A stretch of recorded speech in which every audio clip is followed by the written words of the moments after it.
시카고 팡세입니다. 인간관계를 만인은 만인에 대한 늑대다. 혹은 모든 사람들의 적과의 관계다. 철학자 토마스 홉스의 정의입니다.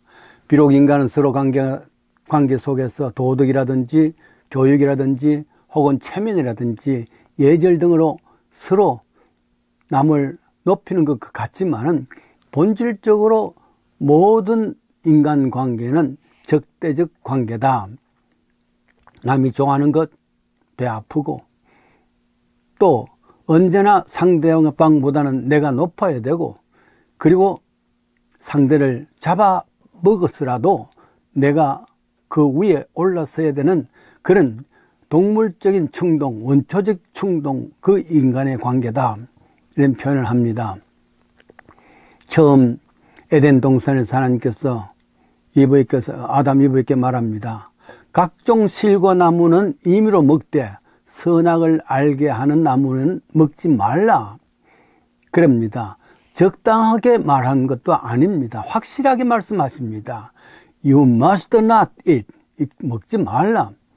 그리고는 먹으면 큰일 난다 정도가 아니라 You are surely die. You will surely die. 너 죽을 것이다. 죽는다는 확실히 죽는다는 그런 확실한 답을 했습니다. 창세기 3장 15절에 나오는 이야기지요. 그러나 저들은 먹음직하고 보암직하고 탐스러운 그 열매 과일로만 해서 유혹을 참 먹지 못하고 따먹습니다. 이에 저들이 눈이 밝아 자기들의 몸에 벗은 줄을 알고 무화과 나무 잎으로 치마를 만들었다. 인간이 가진 최초의 디자인, 최초의 치마 디자인이죠. 무엇으로? 나뭇가지로, 나무 잎으로 했단 말이죠. 왜냐하면 부끄러움을 가리기 위해서 했습니다.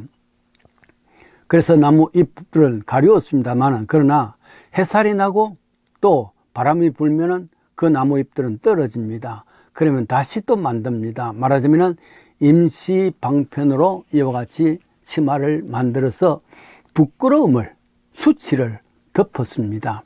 그러나 그것은 언제나 제한적입니다. 임시입니다.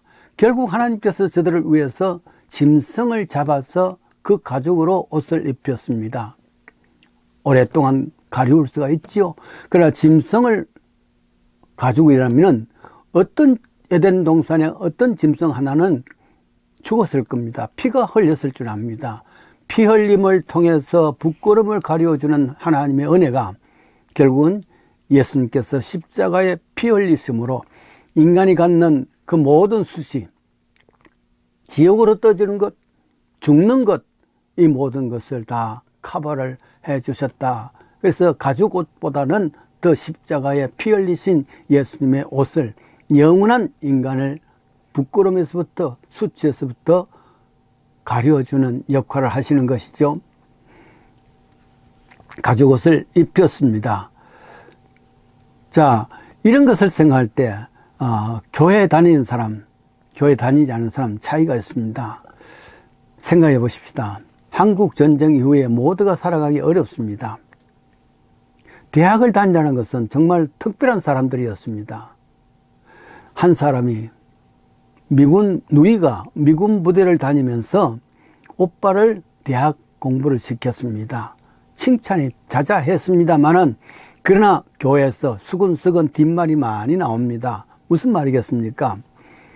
오빠가 공부하는 것은 여동생이 몸을 팔아서 미군 부대에서 몸을 팔아서 그렇게 오빠를 공부시킨데 이 말들이 수근수근 교인들 사이에서 자꾸 이야기되어집니다. 뒷담화가 되어 있었단 말이죠. 드디어 오빠의 귀에까지 들어갔습니다. 놀랐습니다. 자기가 공부하는 것은 전적으로 누이 동생이 이렇게 고생을 해서 미군 부대에서 노역자로서 고생을 해서 나를 이렇게 시켜주는데 나중에 대학을 공부하고 그 다음에 누이를 내가 지켜주리라 이런 마음으로 했습니다만은 여러 가지 들려오는 이야기를 통해서 가만히 알고 보니까 실제로 그러하다는 것을 알고 너무 수치스럽단 말이에요. 살 수가 없습니다. 자살했습니다. 누이 동생이 몸을 팔아서 내가 대학까지 다녔다니 이 말이 되느냐. 누이 동생은 오빠가 로망이고 오빠가 삶의 의미였습니다. 그런데 오빠가 자살해버렸죠. 그러니 살 의미가 없어졌습니다. 그날 같이 음독을 해서 죽었습니다. 말하자면 한꺼번에 오누이가 죽음을 당했는데 교회에서 장례를 예배를 드립니다. 교회 목사님께서 설교 시간에 장례 예배 설교 시간에 말합니다. 나중 내가 하늘에 올라갔을 때 하나님께서 너는 이 땅에서 어떤 양들을 목회하다 왔느냐 물으신다면은 저는 이렇게 답하려고 그럽니다.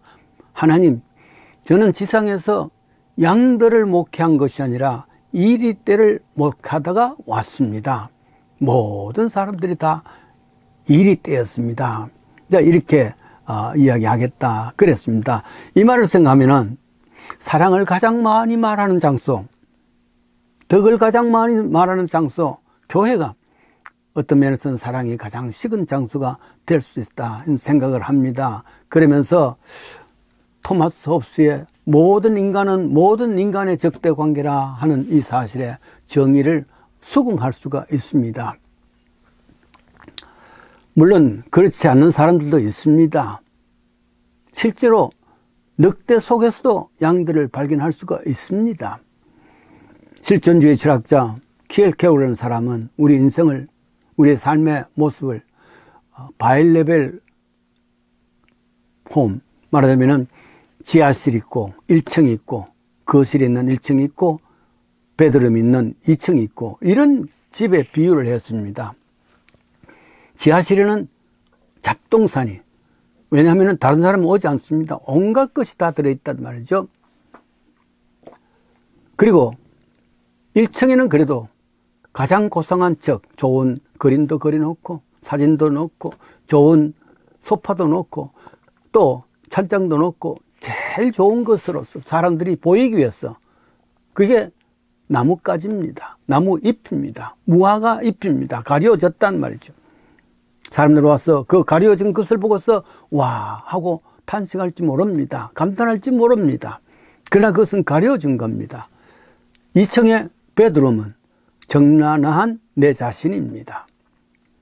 내가 사는 것은 정나나한 이 내 자신에서도 부끄러움이 없는 삶을 살아가는 것, 이것이 참 살아가는 삶의 모습이기도 합니다. 내 자신의 모습이기도 합니다. 종종 늑대들 속에 양들을 봅니다. 우리는 늑대를 본받는 것이 아니라 양들을 보면서, 그 중에 있는 양들을 보면서 나도 저렇게 살아야지 하는 마음 가지는 것, 그게 우리의 마음의 훈련이기도 합니다. 종종 책 속에서 혹은 현실 속에서 이런 양을 닮아가 있는 사람들도 있습니다. 오래전에 조창현 씨가 지었던 가시고기라는 소설을 읽었습니다. 가시고기라는 것은 엄마가 알을 낳으면 그 알을 지키는 순놈 고기가 있습니다. 아버지 고기죠. 그리고는 마지막에는 이 어린 치어들이 자라면서 먹을 것이 뭐냐 하면은 아버지 몸을 다 뜯어 먹습니다. 완전히 희생을 하는 그런 모습이죠. 이 모습을 통해서, 이 가시고기를 통해서 한 아버지가 자기 아들, 내막년을 갖고 있는 자기 아들을 지키기 위해서 온갖 것을 다 하면 나중에는 그 아들 뜯어 멀리 보내버리는 그런 완전히 하나의 희생하는 아버지의 모습을 보인 그 그림, 그 글을 읽으면서 많이 울었던 기억이 납니다. 이성이라는 사람의 허준이라는 사람의 이야기가 알려졌죠. 말하자면 동의보감입니다. 드라마가 나오기 전에 책으로 제가 읽은 일이 있습니다. 감동을 많이 받았죠. 그게 유이티라는 스승이 허준 제자에게 말합니다. 네가 사람의 안을 다 들여본 일이 있느냐? 제가 어떻게 감히 그럴 수가 있습니까? 그런 시신이 있다면 네가 할 수 있겠느냐? 제가 어떻게, 그러나 의사라는 것은 의원은 그렇게 해야 되는 것이죠. 어느 곳에 가면은 이런 시신을 볼 수가 있어. 하고서 약속을 합니다. 결국 천왕산까지 가보죠. 밀왕의 천왕산. 그곳에 갔더니만 시신이 누워 있습니다. 방금 동명을 따서 자살한 스승 유이태입니다. 지금으로 말하면 암 걸린 사람인데, 암을 걸려서 거의 죽게 된 것을 알고서 자기 시신을 제자인 바로 이 허준에게 준 것입니다. 사흘밤 꼬박 잠을 자지 아니하고 스승의 모든 시신을 다 해부하면서 기록한 후에 시신을 다 꾸매고 천지신명이여 내가 기도합니다. 만에 하나라도 스승 유이태의 그 은혜를 잊어버리거든 천부를 내리소서. 만에 하나라도 이 의술에 대해서 게을리한다든지 돈을 받고 하거든 나를 천부를 내리소서. 그런 기도를 하지요. 그렇습니다. 그 유이태라는 사람이 실제로 자기 제자를 위해서 몸을 바쳤던 것을 생각하면은 세상에 늑대 가운데서도 양들이 있을 수 있다. 그렇습니다. 결국 이 모든 양들의 본보기는 십자가에 달리신 예수님에서 찾을 수가 있습니다. 그렇습니다. 일찍이 세례 요한도 보라 하나님의 어린 양이로다. 그 어린 양, 모든 사람을 위해서 몸을 내어주신 어린 양 예수님. 이게 늑대 가운데 있는 모든 인생들 속에 살아가고 있는 한 본보기죠. 그렇게 살아가는 것이죠. 인자가 온 것은 많은 사람의 대속물을 위해서 온 것이다. 하늘의 미랄이 땅에 떨어져 죽으면은 많은 열매를 맺을 수가 있다. 그런 말씀이죠.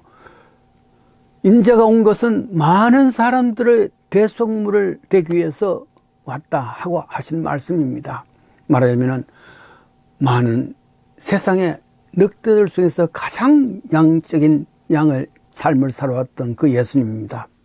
그런 의미에서 다 이루었다. 십자가에서 돌아가신 그 예수님의 모습이 우리가 이 땅에서 나나 너나 할 것 없이 모두가 인간관계가 토마스 홉스 철학자의 말대로 적대관계의 삶 속에서도 양들이 있단 말. 이리관계 속에서도 양들이 있다는 것을 알면서 그 양들 중에 하나가 될 수 있도록 내가 따라가야 되는데 그것은 결국 예수님의 삶의 모습을 따라가는 것이고 또 그것이 제자의 길이고 제자 훈련의 핵심이 아니겠습니까?